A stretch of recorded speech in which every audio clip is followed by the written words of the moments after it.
जितनी ये घटना मेरी समझ में आई और जो मैंने पढ़ी और वहाँ मुजफ्फरनगर में जो तमाम साथी थे उनसे जो बातचीत हुई है, उसमें मालूम चला है कि जो वहाँ जाटव समाज के लोग थे, चमार कम्युनिटी के लोग थे, ये जो जिसका नाम आप बता रहे हैं, जो पूर्व प्रधान है राजवीर त्यागी, और इसका जो बेटा है, ये इसका बेटा बिट्टू त्यागी जो था, जो गैंगस्टर था, जो 2016-15 में जिसकी हत्या हो गई थी, जिसकी डेथ हो गई थी।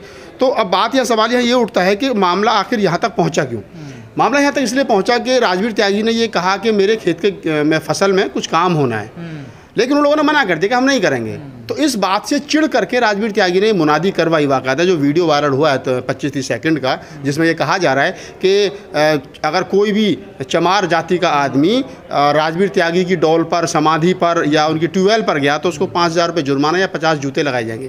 पहले तो आपको हमें ये समझ लेना चाहिए कि ये जो राजवीर त्यागी नामक व्यक्ति है, जो मुजफ्फरनगर की घटना है, त्यागी कम्युनिटी के लोग ज़्यादातर ओबीसी समाज में आते हैं, ठीक है, बैकवर्ड में आते हैं, यानी शुद्ध समाज के लोग हैं। अगर मैं कहूँ SC ST OBC माइनॉरिटी, अगर उसमें भी मैं कहूँ कि ब्राह्मण, क्षत्रिय, वैश्य और शूद्र, तो शूद्र वर्ण के लोग हैं, 52% लोग हैं। ये वही लोग हैं जो कभी मंडल कमीशन के सहारे जिनको आरक्षण मिला गया, ये वही लोग हैं जो कभी जाट कम्युनिटी के आधार पर रेल की पटरी उखाड़ देते, हरियाणा बंद कर देते कि हमें आरक्षण चाहिए। ये वही लोग हैं कभी कभी गुर्जर समाज के नाम पर जो है वो राजस्थान बंद कर देते कि हमें आरक्षण चाहिए, हमें OBC में शामिल किया जाए। ये वही लोग हैं तमाम SC ST OBC समाज के लोग जो इस प्रकार का शेड्यूल कास्ट के लोगों पर क्या नाम है शोषण कर रहे हैं। अब यहाँ पर हम एक चीज़ और समझ लेते हैं मोटा मोटी कि इनकी पूरे मुल्क भर में आबादी कितनी है। अगर मैं टोटल ब्राह्मण की बात कर लूँ, जिससे ये कहते हैं कि हम ब्राह्मणों से निकले हुए हैं, हम ब्राह्मणों ने हम त्यागी दिए तो हम त्यागी हो गए, तो अगर मैं उनकी बात कर लूँ तो टोटल विश्व भर में, देश भर में जो आबादी वो मात्र 3% है ब्राह्मणों की आबादी। उनमें से इनको निकाल दिया तो 1%, 1% त्यागी पूरे मुल्क भर में।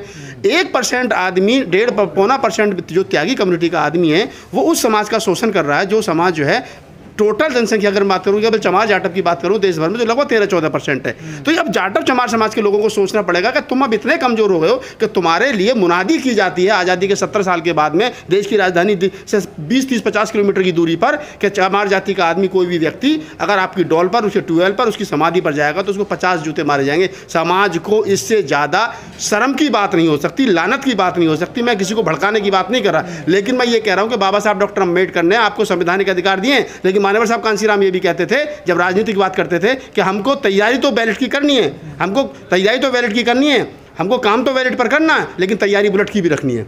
अब वर्तमान परिवेश में हम यहाँ जहाँ जी रहे हैं, जहाँ बीजेपी की सरकार है, जिन जिन राज्यों में बीजेपी की सरकार है, वहाँ दलित समाज का शोषण ज़्यादा हो रहा है। क्यों हो रहा है? आप उत्तर प्रदेश का मामला हम बात कर रहे हैं। 2 महीने पहले आप देखिए कि बुलंदशहर के एक गांव में जो है वो एक CRPF को गड़ाना गांव में जवान को जो है घोड़ी पर नहीं चढ़ने दिया गया, पुलिस फोर्स लगानी पड़ी। वो क्यों लगानी पड़ी? क्योंकि एक जाति का राज है, ठाकुर मुख्यमंत्री है, ठाकुर क्या नाम है DM है, ठाकुर SP है, ठाकुर जो उत्तर प्रदेश के अंदर मात्र 4 या 5% ठाकुर है, आज वो पूरा ठाकुर अपने आप को मुख्यमंत्री समझ रहा है। जो पिछले 25-30 साल से आप देखेंगे और उदाहरण के तौर पर देखेंगे कि उत्तर प्रदेश जैसे राज्य में जहाँ बसपा की 4-4 बार सरकारें रही हैं, वहाँ पर कभी किसी ठाकुर समाज के आदमी की हिम्मत नहीं हुई कि वो SC ST OBC माइनॉरिटी का शोषण कर दे। लेकिन आज वो इसलिए शोषण कर रहा है कि सरकार में है, ताकत में है, तो इसलिए वो किसी को नहीं मतलब गठान रहा है। तो ये सबसे बड़ी चीज़ है कि ये शेड्यूल कास्ट के लोगों को समझना पड़ेगा कि आप लोगों को, मैं पहले भी आपके चैनल पे कह चुका हूँ और आज फिर कह रहा हूँ कि जिन गाँव में आपके पास ज़मीन नहीं है, जिन गांव में आपके पास रोजगार नहीं, वो गांव छोड़ दो। बाबा साहब डॉक्टर अम्बेडकर की कोटेशन है, बाबा साहब ने कहा था कि वो जहां आपका मान सम्मान है वो गांव छोड़ दो, गली छोड़ दो, मोहल्ला छोड़ दो, शहर छोड़ दो, वहां रहो जहां आपका मान सम्मान हो। मजदूरी करो, महानगरों में जाकर करो, और वहां रहो जहां आपको प्यार मोहब्बत मिले और मजदूरी के भी ताज़ा पैसा मिले। आपने कहा बुलेट की भी तैयारी करनी जी, तो संविधान को कलम को मानने वाले लोग नहीं, बिल्कुल हम तो संविधान और कलम को मानने वाले लोग हैं, लेकिन संविधान और कलम अगर उन्हीं के लोगों के हाथ में हो जो हमारा शोषण कर रहे हैं उसी की आड़ में, तो आप कैसे देखते हो? हम तो संविधान की दुहाई देते रहे, हम तो संविधान की बात करते रहे, हम तो कहते हैं हम तो संविधान को मानने वाले लोग हैं, हम तो कहते रहे कि नहीं हम तो गैर संवैधानिक भाषा को भी इस्तेमाल नहीं करेंगे। और दूसरा आदमी संविधान को फाड़े, संविधान को जलाए, हमारी कान में पिस्टल लगे, हमारी बहन बेटी को घर में से उठा करके ले जाए, हमारी बहन बेटी के साथ में रेप हो, हमारे खिलाफ इस प्रकार की आज़ादी के 70 साल के बाद मुनादी हो, जैसे कभी राजा महाराजाओं के ज़माने में होती थी कि चमार जाति का व्यक्ति अगर कोई डोल पर आ जाएगा, समाधि पर आ जाएगा, ट्यूबवेल पर आ जाएगा, तो उसे 50 जूते मारे जाएंगे और 5,000 रुपये जुर्माना होगा। तो हम लोग बैठ कर तमाशा देखते रहेंगे? क्यों देखते रहेंगे भी तमाशा? तो ये कोई पहली बार थोड़ा हो रहा है? नहीं, पहली बार नहीं हुआ, लेकिन आज़ादी के 70 साल के बाद में देश की राजधानी से मात्र चंद कदमों की दूरी पर, 50 किलोमीटर की दूरी पर इस तरीके की मुनादी हो रही है। जिस देश के अंदर जो मात्र 1% लोग हैं, उनकी इतनी हिम्मत होगी कि देश के अंदर अगर मैं चमार जाति की बात करूँ तो 14% चमार है, 14% चमार के खिलाफ एक आदमी इस तरीके की घोषणा करेगा? क्यों करेगा भाई? हम संविधान को मानने वाले लोग हैं, समता मैत्री करुणा भाईचारे को मानने वाले लोग हैं, लेकिन इसका मतलब ये भी नहीं है कि हम लोग इतने कायर हैं कि हमने हाथों में चूड़ियाँ पहन रखी है। हम वही लोग हैं जो 1 जनवरी 1818 को भीमा कोरेगांव जिन लोगों ने किया था, हम वही लोग हैं कि जब सहारनपुर शब्बीरपुर कांड हुआ था तो एक जाति विशेष के लोगों ने एक अपनी मोटरसाइकिल और ट्रैक्टर और स्कूटरों पर से राजपूत लिखना बंद कर दिया था। ये इस देश का पेशेंस अगर टिका है तो शेड्यूल कास्ट पर टिका है। जिस दिन इस देश का शेड्यूल कास्ट का पेशेंस टूट गया ना, उस दिन लोकतंत्र खतरे में पड़ जाएगा। ये 3% 4% लोग, 15% सवर्ण समाज के लोग लोकतंत्र नहीं बचा सकते। ये जो ओबीसी समाज बैकबोन बना हुआ है ना हिंदू धर्म की और इसकी मनुवाद की, ये जिस दिन अपने आप को सही तरीके से समझ गया, जैसे यादव समझ रहा है और जातियां समझ गई, उस दिन ये अलपमत में हो जाएंगे कि औकात नहीं ये शोषण करते किसी प्रकार का। या तो रहेंगे तो संगठन तो जाति खत्म करने की बात कर रहे हैं, कहाँ हो रही है जाति खत्म? बताओ ना मुझे। जाति इस देश का सच है, उसको स्वीकार करिए ना। मैं तो कभी नहीं कहता जाति खत्म हो जाएगी। लोग कहते आप लोग, मैं तो उस दिन टिकैत साहब से सवाल किया, राकेश टिकैत साहब गाजियाबाद से, अरे मैं तो जाति को नहीं मानता। मैं साहब आप उस जाति से आते हैं कि जहाँ जाति की, अगर आपकी लड़की, आपकी जाति की लड़की आपके गोत्र को छोड़कर दूसरे गोत्र में शादी कर दे तो हत्या कर देते। जाति इस देश का सच है भाई, कौन नकार देगा उसको? प्रधानमंत्री जी ने कहा जी मैं तो पिछड़े समाज से आता हूँ, तो जाति है ना, तभी तो कहा ना उन्होंने, कहा ना। राजनाथ सिंह को सबको पता ठाकुर समाज से आते, सवर्ण समाज से आते, बताओ ना मुझे कहाँ है जाति है। मोदी जी, योगी जी उत्तर प्रदेश के मुख्यमंत्री ठाकुर हैं, तमाम लोग जानते हैं। विश्व के देश के सबसे बड़े सूबे की 4 बार मुख्यमंत्री मायावती रही, लेकिन अखबार यही लिखता था कि दलित की बेटी मुख्यमंत्री बनी। तो जाति सच है, इसको आप नहीं नकार सकते। बाबा साहब डॉक्टर अम्बेडकर विश्व रत्न हैं, देश का संविधान लिखा, आज़ाद भारत के सबसे ज़्यादा पढ़े लिखे व्यक्ति हैं। आज भी उनकी किताबों पर PhD होती है। आज भी क्या नाम है, जो उनके पुतला जलाने वाले लोग बाबा साहब डॉक्टर अम्बेडकर का मजबूरी में जन्मदिन मना रहे हैं, लेकिन फिर भी यही कहा जाता है कि दलित नेता डॉक्टर अम्बेडकर के जन्मदिन की शुभकामनाएं। तो कहाँ जाति? कौन कह रहा है? तो फिर अत्याचार तो हो गया ना, तो बिल्कुल होगा। तो हम तो कह रहे हैं जाति को ताकत, जाति को जमात बनाओ ना। मानवर साहब काशीराम कहते थे जाति को जमात बनाओ।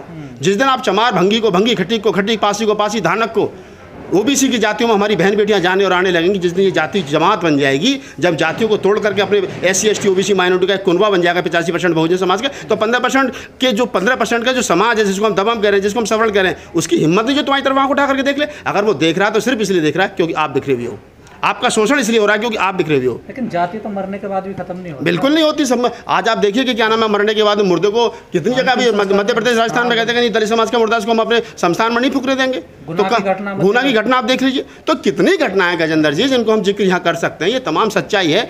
आप इसको स्वीकार कीजिए, हम इसको स्वीकार करें। हम पत्रकारिता जगत से आते हो, साहित्यकार जगत से हो, ब्यूरोक्रेट हो, राजनीति में हो, जहाँ मर्जी हो, हमारी CR खराब कर दी जाती है हमारे अफसरों की। दलित समाज का शेड्यूल कास्ट का कोई अफसर आ जाए, उसकी साले को रिटायरमेंट होने से उधर उसकी पार्टी हो रही है, तो उधर उसको म्यूमत हमारी तक ले पकड़ दे जवाब इसका। तो कहाँ नहीं हो रहा शोषण?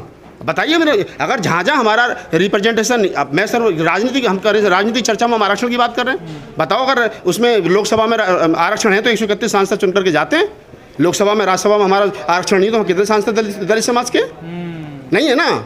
तो ये जो लोग आरक्षण को गाली दे रहे हैं, जाति व्यवस्था को गाली दे रहे हैं, जाति के आधार पर लोगों का शोषण कर रहे हैं, जाति के आधार पर CR खराब कर रहे हैं, जाति के आधार पर बहन बेटियों का बलात्कार कर रहे हैं, ये वही मानसिकता के लोग हैं। मैं तो खुलेआम कहता हूँ कि जो चीफ जस्टिस है, जज है, न्यायपालिका में जो लोग बैठे हैं, जो जज की भूमिका निभा रहे हैं, जो आदमी 24 घंटे में से 20 घंटे जाति के आधार पर जीता हो, 18 घंटे जाति के आधार पर जीता हो, वो 6 घंटे जज की कुर्सी पर बैठ करके क्या मान लोगे वो जातिवादी नहीं रहेगा?